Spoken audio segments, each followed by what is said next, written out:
प्रिय छात्रों नमस्कार। एनसीईआरटी गणित कक्षा 10वीं में आपका स्वागत है।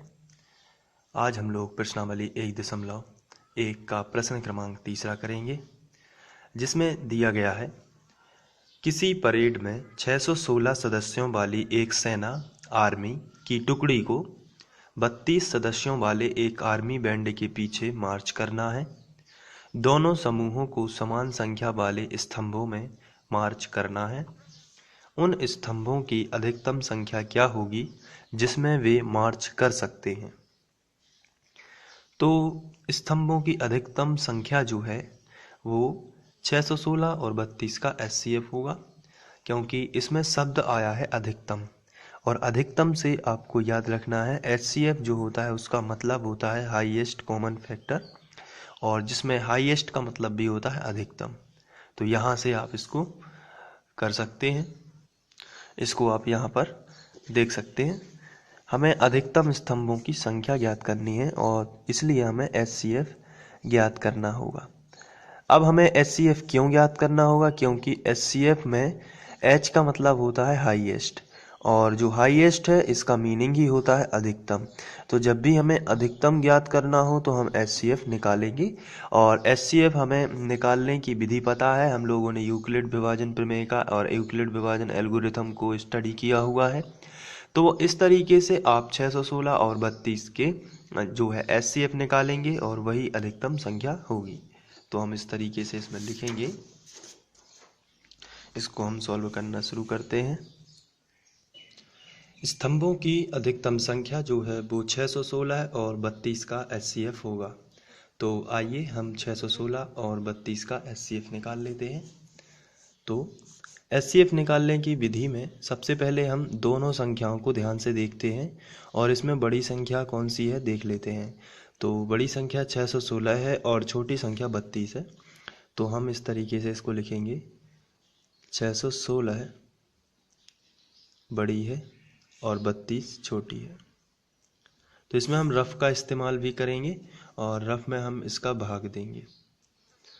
तो यहाँ पर 616 और 32 में 616 जो है बड़ी है, तो हम यहाँ पर इसका भाग देंगे। 616 और 32 से भाग दिया जाएगा। अब यहाँ पर देखते हैं कि कितने बार जाएगा। तो 32 एकम 32 ही हो जाएगा। अब यहाँ पर जो बचेगा 29 बचा। इसके बाद ये जो 6 है इसको हम यहाँ पर लिख देते हैं, एक बार फिर से जाएगा। तो 32 का लगभग 9 बार जाएगा। 9 दूनी 18, 18 की 8, हासिल आई 1, 9 तिया 27 और 1 28। ये इस तरीके से।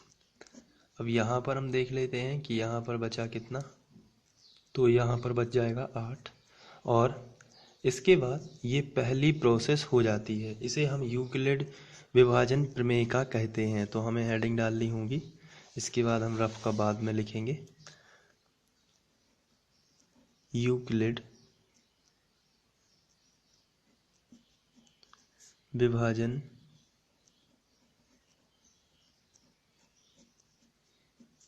एल्गोरिथम से।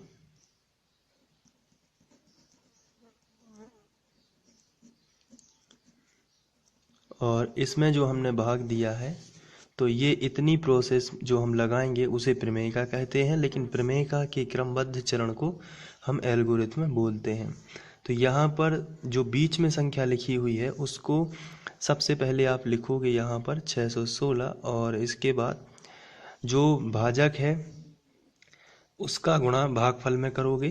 तो ये आएगा 32 गुणा 19 और प्लस कर दोगे शेषफल। प्लस में आपको ध्यान रखना है शेषफल।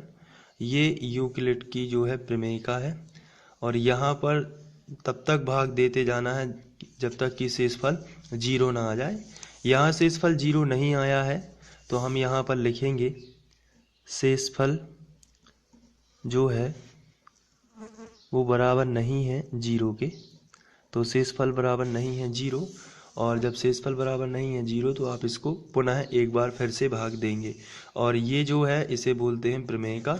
इसको हम फर्स्ट स्टेप नाम भी दे सकते हैं, पहला चरण भी बोलते हैं इसको। तो ये पहला नंबर। अभी HCF नहीं आया है, जब तक शेषफल नहीं आएगा 0 तब तक हम इसको भाग देते रहेंगे। अब दूसरी प्रोसेस में किस तरीके से भाग देना है वो भी देख लेते हैं। जो हमारा शेषफल आया है इसको हम भाजक बनाएंगे, और जो पूर्व भाजक था जैसे यहाँ पर 32 था तो उसको हम बनाएंगे भाज्य। तो इस तरीके से आप इसको बना सकते हैं, मतलब जो पहले भाजक था उसको अब आप भाज्य बनाओगे और जो शेषफल है उसको भाजक। अब यहाँ पर आप भाग दे दोगे तो 8 चौके 32, तो यहाँ पर 4 बार चला जाता है और शेषफल आप देख रहे हैं कि 0 आया है, क्योंकि 32 में से 32 जाएगा तो 0 ही आएगा, यहाँ माइनस होता है। तो ये रफ कार्य है चूँकि। अब यहाँ पर हम सेकंड जो चरण हमारा दूसरे नंबर का बना हुआ है, यहाँ पर आप लिखोगे बीच वाली संख्या पहले लिखना है। जैसे यहाँ पर बीच वाली संख्या 616 हमने पहले लिखी थी, ठीक उसी प्रकार हमें बीच वाली संख्या, अब इतनी प्रोसेस में बीच वाली संख्या जो है वो 32 है, तो आप 32 पहले लिखोगे और इसके बाद जो पहली संख्या इसका गुणा आखिरी वाली संख्या में, यानी 8 गुणित 4 और प्लस में शेषफल आता है। जैसे यहाँ हुआ था पहली संख्या का गुणा आखिरी वाली संख्या, इसका मतलब ये होता है कि भाजक का गुणा भागफल में प्लस शेषफल, और ये भाज्य के बराबर होता है। तो यहाँ भी हम करेंगे वैसा ही बिल्कुल, तो हो जाएगा 8 गुणित 4 और प्लस में आएगा 0, ये शेषफल है। अब यहाँ पर आप देख सकते हो कि शेषफल आ गया है 0, तो जब शेषफल हम लिखेंगे शेषफल बराबर 0, जब भी शेषफल 0 आ जाता है तो ऐसी स्थिति में हमारी भाग क्रिया में जो भाजक होता है वही उन दोनों संख्याओं का HCF होता है। तो 616 और 32 का HCF कितना होगा 8, क्योंकि यहाँ पर शेषफल क्या आ गया है 0। तो आपको लिखना है अतः 616 और 32 का HCF बराबर 8 होगा। तो जब 8 होगा तो अधिकतम स्तंभों की संख्या भी कितनी होगी 8, इसलिए अधिकतम स्तंभों की संख्या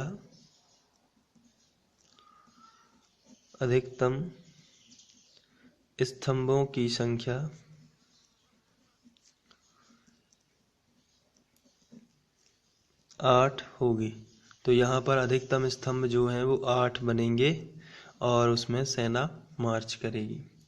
तो ये था तीसरा क्वेश्चन, और इसमें आपको ये समझ में आ गया होगा। और इस क्वेश्चन की यदि आपको नोट्स बनाना है तो नीचे डिस्क्रिप्शन में आपको लिंक दी हुई है, वहाँ जाके आप इसके नोट्स बना सकते हैं और इसको लिख सकते हैं।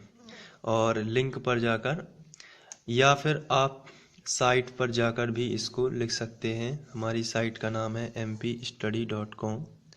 तो आप यहाँ जाएंगे जब mpstudy.com, तो यहाँ पर आपको मिलेगा कैटेगरीज में NCERT, और NCERT में अब जब आप नीचे जाओगे तो क्लास 9th और 10th उसी में बने हुए हैं, तो आप वहाँ से नोट्स बना सकते हैं और अच्छे से कॉपी कर सकते हैं नोट्स को और अपने लिए अच्छी तैयारी कर सकते हैं। Thank you.